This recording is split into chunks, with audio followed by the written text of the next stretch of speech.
মেয়েদেরকে জীবনে তিনটে জিনিস জানাবেন না।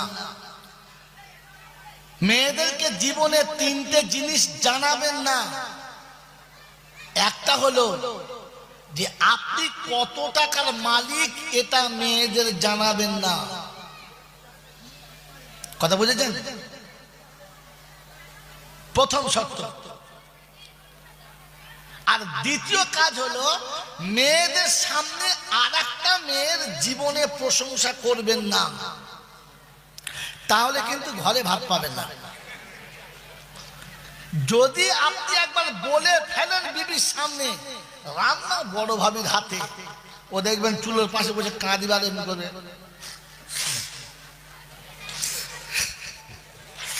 কি হয়েছে আমি জানি, ও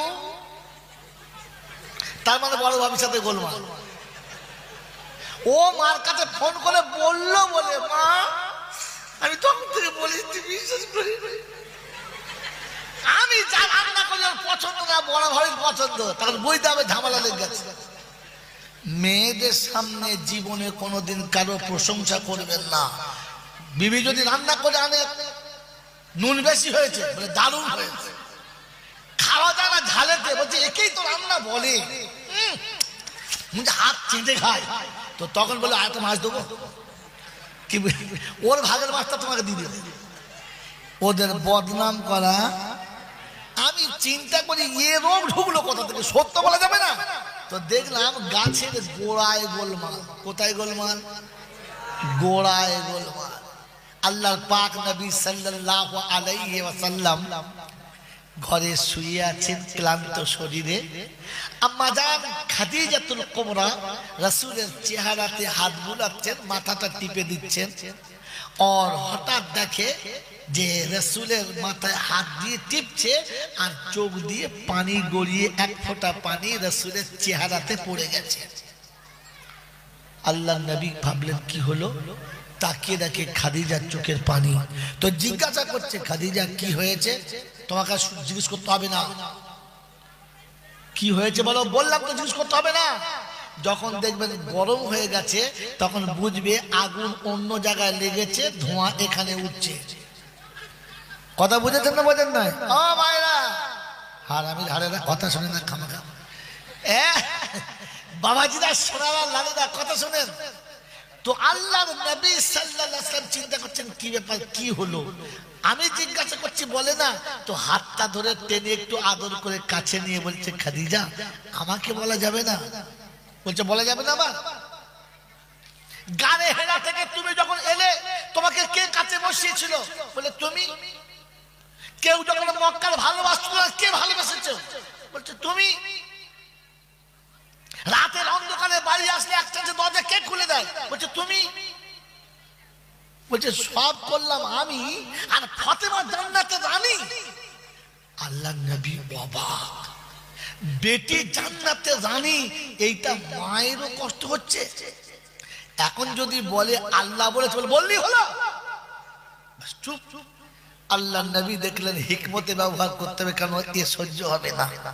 তাই আস্তে করে কাছে টেনে নিয়ে বললেন, খাদিজা জীবনে কতগুলো পুরুষের মুখ দেখেছো বলো, আর কতগুলো পুরুষ তোমার মুখ দেখেছো আমাকে বলো। তো আল্লাহ নবীর কাছে খাদিজা সত্য কথা বলে দিলেন, বিবাহের আগে আমি ব্যবসায়ীদের রানী ছিলাম। ব্যবসায়ী সূত্রে বহু দেশের মানুষের সঙ্গে একসঙ্গে বসতে হয়েছে, খেতে হয়েছে, তারা আমাকে দেখেছে, আমি তাদেরকে দেখেছি, গুণে বলতে পারবো না। কথা সত্য না মিথ্যা? সত্য কথা। আল্লাহর নবী সাল্লাল্লাহু আলাইহি ওয়াসাল্লাম বললেন, খাদিজা এবার তুমি বলো, ফাতেমা জীবনে কতগুলো পুরুষ মানুষের মুখ দেখেছে, আর ফাতেমাকে কজন পুরুষের মুখ দেখেছে? ফাতেমা কজনের দেখেছে আর ফাতেমাকে কজন দেখেছে? হযরতে খাদিজাতুল কুবরা রাদিয়াল্লাহু আনহা বললেন, ফাতেমা জান্নাতি হয়ে জন্মগ্রহণ করেছে। যারা বলে সুবহানাল্লাহ। বলে তাহলে খালি আপচুপ করে গেছে যে তাহলে আমি তো যুক্তিসঙ্গত ভাবে আমি হেরে গেছি, কারণ ফাতেমাকে বাংলার কি বললাম না, ফাতেমাকে মক্কা মদিনার কোনো পুরুষ তো দূরের কথা, কোনো মেয়ে মানুষে জানতো না ফাতেমা হাইটে লম্বা কতটা আর শরীর স্বাস্থ্য মোটা কতটা। আমাদের দেশের ফাতেমার সাইজ কে জানে? ফাতেমার জন্য শাড়ি শাড়ি ব্লাউজ কিনবে, তো ফাতেমার স্বামী বলছে আমি দুটো জামা আনবো, তুই আমার সাইজ জানো? বলে তোমার সাইজ কে জানে? বলে ভগলু দর্জি জানে। বউ ওর সাইজ ভগলু জানে, কোথায় মাপ নিয়েছে বোঝো। তোমার তোমার হাসে দেখো মাল খাও, তোমার বউ আর ভগলু মাপ জানে? ছি ছি ছি ছি, এরা আবার দরুদ শরীফ বলছে শোলে, ফেরেশতা বলছে শোলে ফেলে না, মাছের ডগের দিকে ধরে পেটাবে। তোমার বিবিকে আল্লাহ তোমাকে দিয়ে বলেছে, আর জন্য কেউ দেখে না। তোমার বউ বলে তুমি আমার সাইজ জানো না। বাবাজিরা, সোনারা, লালীরা, মায়েরা মনে রাখেন, যখনই আল্লাহর নবী বলেছেন জান্নাতে রানী ফাতেমা, তো ফাতেমার একটু খুশি হওয়ার দরকার, হ্যাঁ না? না, ফাতেমা একটু খুশি বেশি হয়ে গেছে, তো আল্লাহর নবী বলছেন ফাতেমা বেশি খুশি হওয়া ভালো না। বলে কেন? বলে জান্নাতে তোমার আগে আর একটা মেয়ে যাবে, তুমি যাবে না। বাস, ফাতেমার চেহারা বিগড়ে গেছে।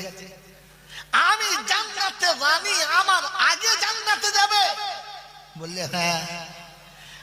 ফাতেমা জিজ্ঞাসা করছেন মা, ফাতেমা জিজ্ঞাসা করছে আব্বা, আমি কি জানতে পারি ওই ভদ্র মহিলাটা কে, আমার আগে জান্নাতে যাবে যে? আল্লাহ নবী বললেন হ্যাঁ। বলে কে?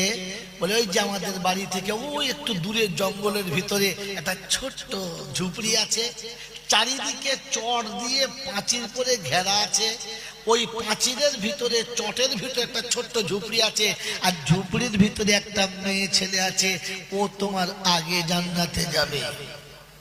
ফাতেমা মনে মনে বললেন দেখতে হবে কি করে আমার আগে যায়, ও কোন আমল করে, ওই আমলটা আমি করব, তাহলে আর আমার আগে যেতে পারবে না, হ্যাঁ না? না, ভাবলেন এ হলো ঈর্ষা। গো মা, তুমি যদি মা হও তো এখান থেকে শিক্ষা নাও, আর যদি মা না হও তো তাহলে যা খুশি করো, তোমার কিছু বলার নেই।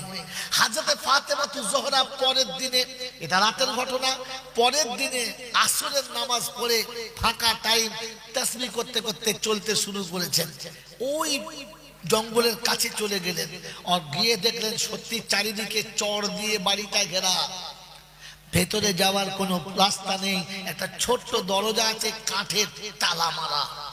তো বাইরে থেকে আওয়াজ দিচ্ছে আসসালামু আলাইকুম ওয়া রাহমাতুল্লাহ, ভিতর থেকে ভদ্র মহিলা ছুটে এসে আওয়াজ দিচ্ছে ওয়া আলাইকুমুস সালাম ওয়া রাহমাতুল্লাহি ওয়া বারাকাতুহু। কে তুমি বুবু? তোমাকে তো চিনতে পারলাম না। বলে আমি হলাম ফাতেমা, দোজাহানের বাদশার বেটি ফাতেমা, একটু দেখা করতে এসেছি, দরজাটা খোলো না। তো বলছে বুবু, আজ আমার নারী জীবন ধন্য হলো, নবীর বেটি হেঁটে আমার বাড়ির সামনে এলো, আজ তোমার নারী জীবন ধন্য হলো, একটু বাড়ি তোমার সঙ্গে দেখা হবে।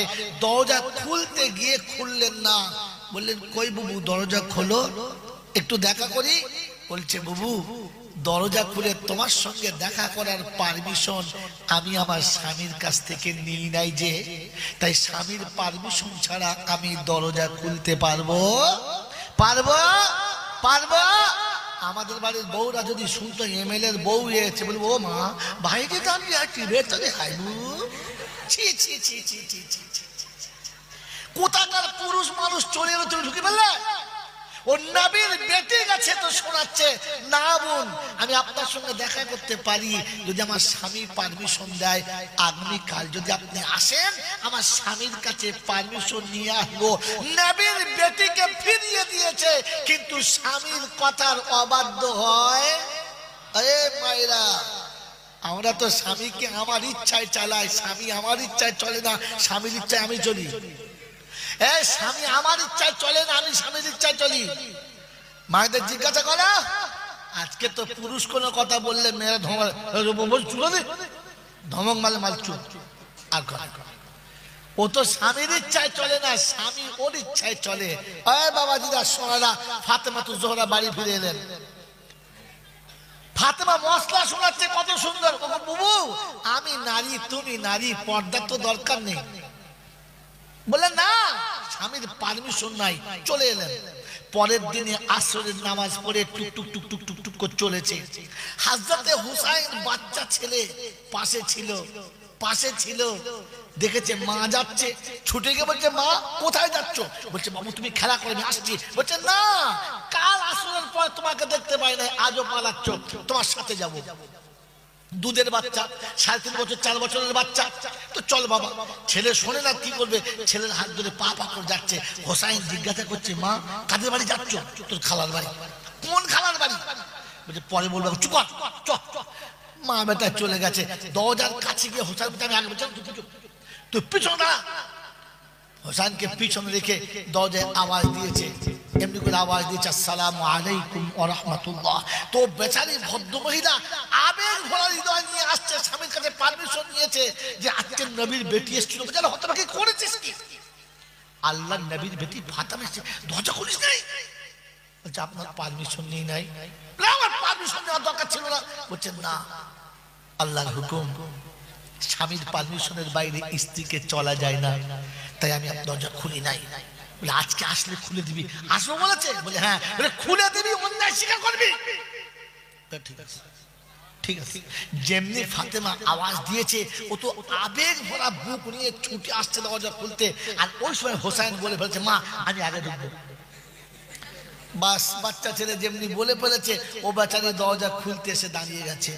তো ফাতেমা জিজ্ঞাসা করছে বুবু দরজা খোলো, আর দেরি করো না। বলছে বুবু কিছু মনে করবে না তো? বললে কি? বলে আর একজন কার একটা আওয়াজ পাচ্ছি, মনে হচ্ছে যেন তোমার সাথে আছে। তো বলছে হ্যাঁ বোন, আমার একটা দুধের ছেলে, তো কচি বাচ্চা ছেলে হোসাইন, ও জিদ করছিল, সাথে এনেছি। বললে বোন আমাকে ক্ষমা করবেন, আমি দরজা খুলতে পারবো